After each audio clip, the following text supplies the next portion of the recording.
For me, this has reinforced the belief that resilience is not about the survive the hardest life, but about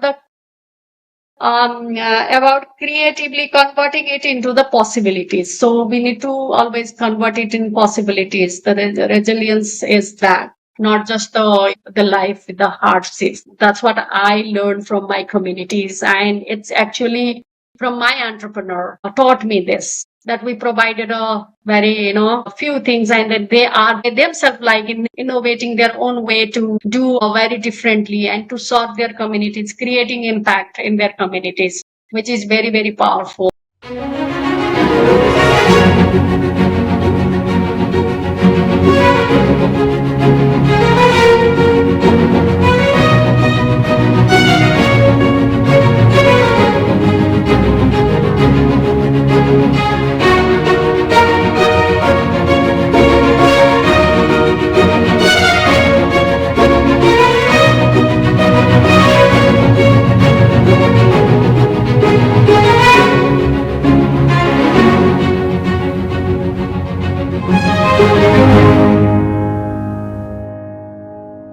Hello, and welcome to the Anahita Speaker Series presented by Carnegie India, celebrating stirring stories of empowerment, struggle, and success from women professionals in different fields across the globe. Stories we hope are bound to inspire young professionals. I'm Kanika Monga, Senior Coordinator, Partnerships and Strategy at Carnegie India. Today, we are delighted to have with us Ms. Sita Adhikari, co-founder and director of impact at Pollinate Group. While working as an entrepreneur, Sita decided she wanted to extend opportunities to women around Nepal. Before joining Pollinate Group, Sita was a founder and president of the Juani Women's Savings and Credit Cooperative, a founder of the Women's and Children's section of the Juani Community Library, and the founder of Kalpriksha. So let me start with my first question, ma'am. You spent over 2 decades working in innovation, impact, and women's empowerment. What inspired you to focus your career on supporting women as leaders of change in some of the most neglected communities? Kanika, for inviting me and this opportunity. I'm really happy to have this conversation. So, coming into your question, I work in rural Nepal, where I saw women carrying a heavy burden of poverty and having very little sources, and and then voice in decision making. What always stopped me is they were like, they saw their resilience even with very little resource. They found a creative way to care their families and support their communities. That's always inspired me, how women innovates. They find an innovative way to support their families. Yesterday, I visited one of my entrepreneurs named Sita Guru. She shared she started her business with us in around 6 to 7 years now. She started with very minimum resource. She started her business with 1 or 2 lights. Now she has a shop. She shared with me that how she was very proud and sharing that now I am independent. I am paying all the bills. I'm taking a household purchase decisions. And she said I really feel powerful when I pay the bills of my kids, education's, health, and pay the bills by her, for her by herself. So that was very very powerful, and this reminds me that when women lead, the transformations become possible to every level of the society. That's really motivates me all the time. Okay. And ma'am, if I'll go a little further, what was your personal journey in the beginning when you completed your studies, and how did you progress into this impact space? If you would tell us a little bit about how that happened, that would be useful. Okay, I grew up in a rural village of Nepal. Where, when and middle income middle class families. So I am fortunate enough to go to schools and get the educations, even like the schools like in the government school educations. But at the same time, it was not equally like available for all like communities where I grew up. So I always like think like dream to go back, get back to the communities when I am like the services and the facilities that I able to get. Always inspired of that. So I joined the community self-help group and other like community movements as a community volunteer and leaders in 2000. Once I completed my master's and then return back to the village. I had an opportunity to stay in the urban, like cities, and build my careers over the years, get a a comfortable job and all. That choice I had, but I didn't do that. I always like wanted to get back to the communities where I can spend time with the women, understand their challenges, and work with work whatever I can do for this. So over like almost like 10 years, I did a volunteers to raise women voice,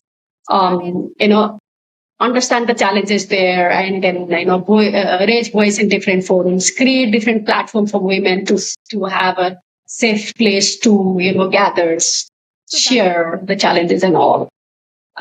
That's through cooperative, through community center, libraries, whatever.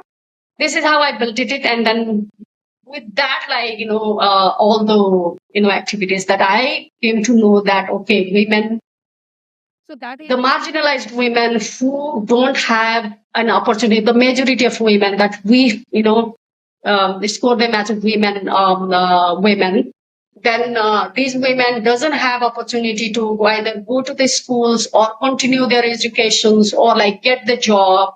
Very minimal opportunities and very minimal resources that they live in, and micro enterprises is the one who can provide them and space, earning opportunity, income, and also the learning opportunity, and give them a sense identity.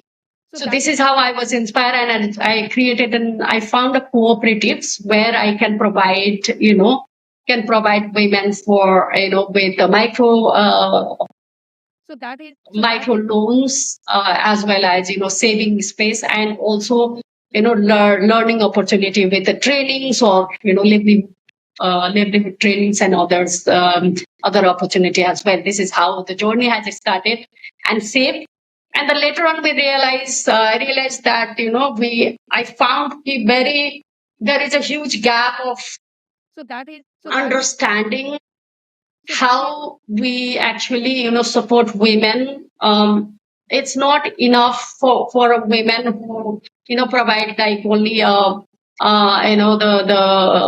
economic opportunity or one set of like the skills, but women need a lot of like long term hand holding in some context because they face a lot of challenges, and there is a lot of personal barriers and societal norms and all those things. So in this case, like women need handholding and series of supports so that she able to step in into the bigger economy or like the mainstream. This is how we started these businesses, which now sit as a Pollinate group in Nepal in 2012. With the aim of like helping women and distribute clean energy at the same time. So our at that time actually, I mean, Nepal were facing a huge energy crisis, And at the other hand, like women didn't have opportunity, and but at the same time have like playing a critical role in household decision making, or taking care a lot of household burden, and household responsibility. So that in that case, like we were thinking like, what if we empower women to distribute clean energy product, so that we can provide like clean energy sources for the communities, at the same time as we empower women economically as well, and the sustainability. Okay. And ma'am, what is the model behind the Pollinate group? And how have you used that effectively across India and Nepal? And how does it how does it lead to women empowerment? I mean, this model has like our story. Story started from the time when Nepal was facing a huge energy poverty and energy crisis in 2012, 10, 12 to 17, where we were trying to solve the issues of energy poverty, as well as bringing women in the in mainstream, being passionate about women empowerment and all. Me and my co-founder Anya Charnif, discuss about these opportunities and the challenges that our communities are facing. So we started with the a small step, which is the distribute solar lantern by empowering women in the local communities.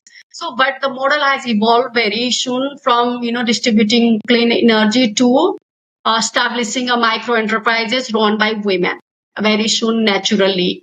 So women became a change agent in the communities, and they start offering clean energy as well as household products that impact women and children particularly, which saves time, save money, and improve health in their communities. And we offer not only the product, but we offer the opportunity for women to learn and earn. So by offering different kind of skills development trainings, peer network, offers like micro the inventory loans, so that we address the issues that women face to the resource access to access on resource and finance, and then particular about like ease of working and the family rootlessness is the women's like priorities. So we always ensure that they have the flexibility of work, and so that they respect their like family business, and provide enough time to the women. So recently, we after COVID, we also introduced the digital literacy for the women, because it's very very important skills that women need, and then adopt their like digital skills on to run their businesses as well. So it's become a part of our core skill development side, so that women are resilient with their businesses, while they are serving the communities with clean energy and life improving products. So currently, like our women are evolve their like learn business skills and create a networks, earn income. Then like slowly and gradually they evolve in their business and become an entrepreneurs in certain period of time, and then start like taking decision in their home.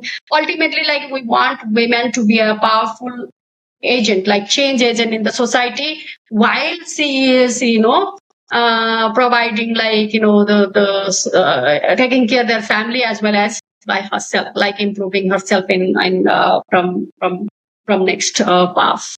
So this is how we are like supporting women through business, like learning by doing by learning methods. So she practically practice how she run the business, as well as she learn basic business skills, so that in future she can run any kind of businesses which has opportunity around her. Like actually we want her to have a skills to find an opportunity in her around around her, and have is confident enough. So actually in our last impact survey, like more than 80% women reported that her confidence level has increased, and now she is easily able to talk with her any strangers and the customers, uh, and the communication skills has been improved.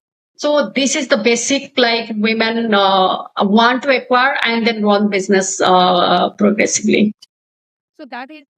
That's some really wonderful work that you're doing. Um, so, ma'am, I have another question and follow up to that. So, how do you think women led social enterprises in South Asia differ from those in other parts of the world? And what unique strengths do you think they bring to the global conversation on inclusive development? So in South Asia, 1 in 4 women in the workforce. Okay. So and then this context, women did social enterprises in prizes is still like create innovative approaches that are running business at like at creative inclusive space for women and minorities. So in South Asia, it's not very the market is not very friendly for women, and SMEs, like the if we look at the data, only like in India 22% SMEs are owned by women, which is but that stuff.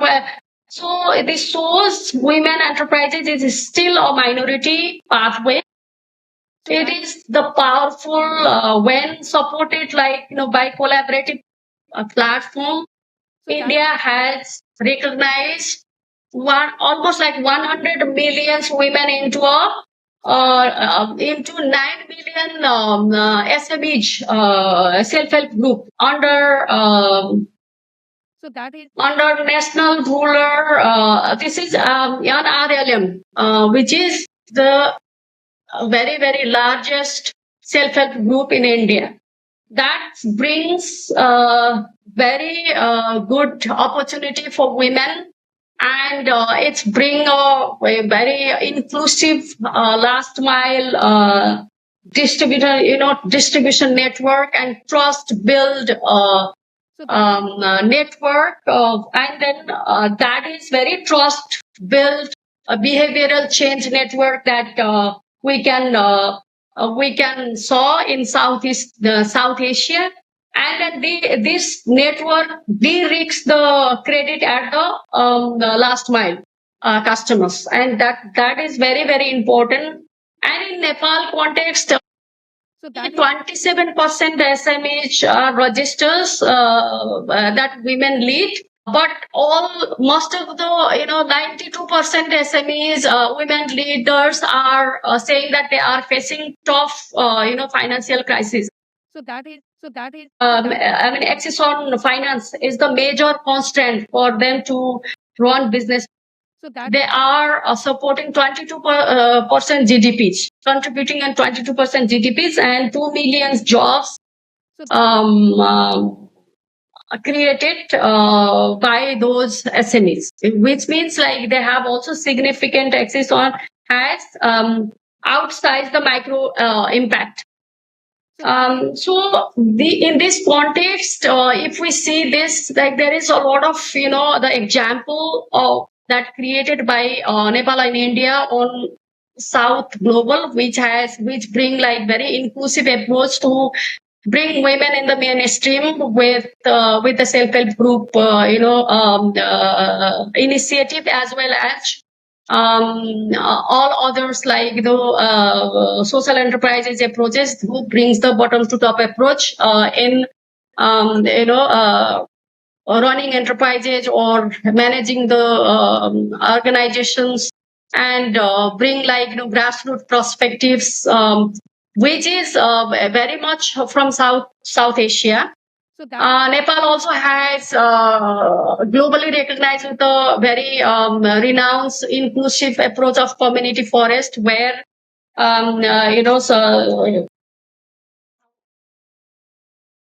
where like 44% users members are female in the community forest, And if you say that like 22,000 plus community user communities who manage the community forest, and which is globally recognized how communities are manage the community forest. So there is so many those, and then cooperative also, like more than 50% cooperatives are managed by female in Nepal, female leaders. And majority of the members are female. Also, 90 almost 90% are repayment rate. These actually these are the very awesome example on the social enterprises, and then initiative that South Asia brings to the global, how this minorities, the women and social enterprises can bring change in the society. So I think that's the kind of key, key message for the globe. When you think about the journey you've taken, how has your country or community, through its cultural and geographical context, shaped your understanding of resilience and possibility and influenced your life or work? So, I mean, I'm just like thinking, I'm growing in Nepal. Resilience was never abstract for me. It was a life. I mean, I always go. It's a life reality. I always go and witnesses of all these things. So Nepali cultures and the geographical context had deeply shaped my own understanding of resilience and the possibilities. So actually, I have learned when people give like smallest resource, then and whether the and the access on livelihood trainings or clean energy, then they find the innovative way to transform their life and their families. And how I mean, if with through a small resource, small kind of like trainings, small kind of like backup, like how actually they find it's very valuable, and then they find their own innovative way to to transform in next couple of days or months. For example, at first, like I started with Sita, like I could see in like 3 to 4 years, like how she started with one light, two light businesses. Now she has a shop with a lot of products, and she is dreaming. Actually, she is now dreaming where like the more bigger, like wholesale kind of distributions hub in her own, like side of the job, so side of the home. So this means like from seeing her from that level to this level with very little, like support, and kind of people need some hope, like people needs more, like confident, and people need some back support that okay, you can do it, like here is the way. I mean, you just this kind of things is very very powerful to the people to who are struggling to live their life. So that is very very important, and that just taught me in my my community, my cultures, and all this geographical context where there's natural disasters and political instability, and the resource constant is always very very kind of way, live of life. So it's very important to to learn from it, and then go ahead with that.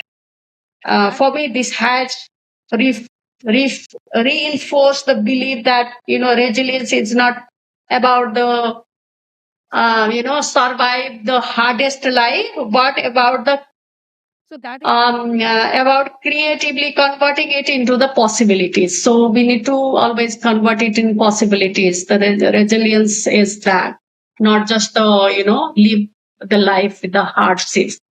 That's what I learned from my communities, and it's actually from my entrepreneur taught me this, that we provided a very few things, and then they themselves like in innovating their own way to do very differently and to serve their communities, creating impact in their communities, which is very, very powerful. And ma'am, how did the Acumen Fellowship in India influence your approach to leadership? And what did the fellowship teach you about India, the challenges, opportunities, or the social enterprise landscape, particularly in comparison to your work in Nepal or other regions? Acumen India is really a very, very, powerful, space. I think in a space that I able to get to there, and I got chance to that. I found very, very fortunate to be at that platform and to be there, to be on this network. This fellowship was a very transformative experience for me. And I was a batch of COVID, and actually we known as COVID batch. And that was very, very important time that I wasn't, in Acumen Fellowship, and then that taught me to leadership is not just about managing, operating, like managing operation, but creating a moral courage, empathy, and long-term impact. That's very, very, stood up when I was in Ecumen. I understand the empathy in deeper way. I understand the moral leadership in deeper way.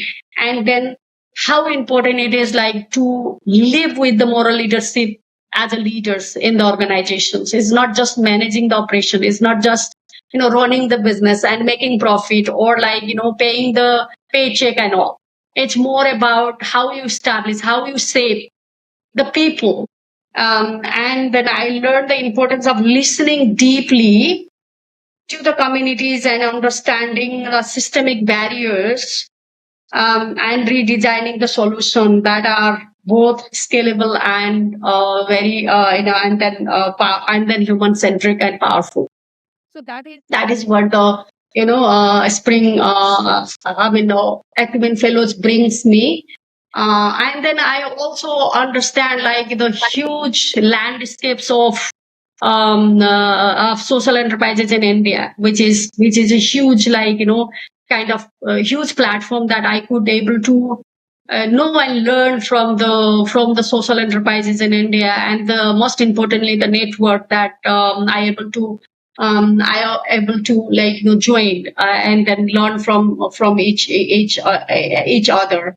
So this in my work in Nepal, I realized that while Nepal offers the opportunities to innovative in remote resources, and the resource constant remote areas, but India provides a very the large landscapes and large and then large landscape and the huge populations and in a scalable model. So that is the kind of differences that I could realized when I was in Acumen Fellows, and could see that huge potentiality in India. At the same time, so the opportunity in Nepal with the kind of very unique geographical context here. It was been very powerful journey for me with Acumen. I think that's pretty interesting to see the comparison. We'll move to the last set of questions, the rapid fire round. So if you can answer in briefly or in one or two words, that will be nice. A childhood dream you once had. The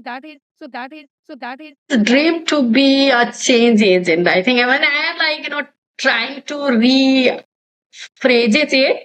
it's change agent. I was dreaming that. And sometimes motivational speaker also resonate, but it's a change agent. That's a wonderful dream. Your favorite place to unwind in Nepal? Any places surrounding by nature and plants, where I always restore my energy and perspective. So it's I'm close to national park as well. I always feel more energy with close to nature. Okay. Living in a place like Nepal, I can imagine. A local dish from your country you think everyone should try. Nepali momos. Okay. One book or podcast you've enjoyed recently.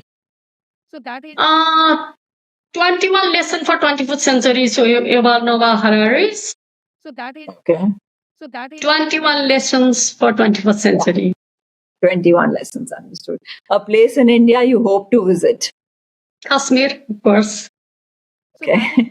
A skill you wish you could master instantly. Which is AI, using AI tools to visualize community stories and the impact, which I am like very I think that's passionate the need about of the now. hour. Yeah, that's the need of the hour at the moment. Everybody is trying to grapple with how to use AI. And I think it's going to be quite interesting how AI can make an impact on the social sector as well. Yeah, that how you very could, interesting use it to the areas. benefit of women empowerment and skills upskilling. So it should be quite interesting to see how that pans out in the next couple of years.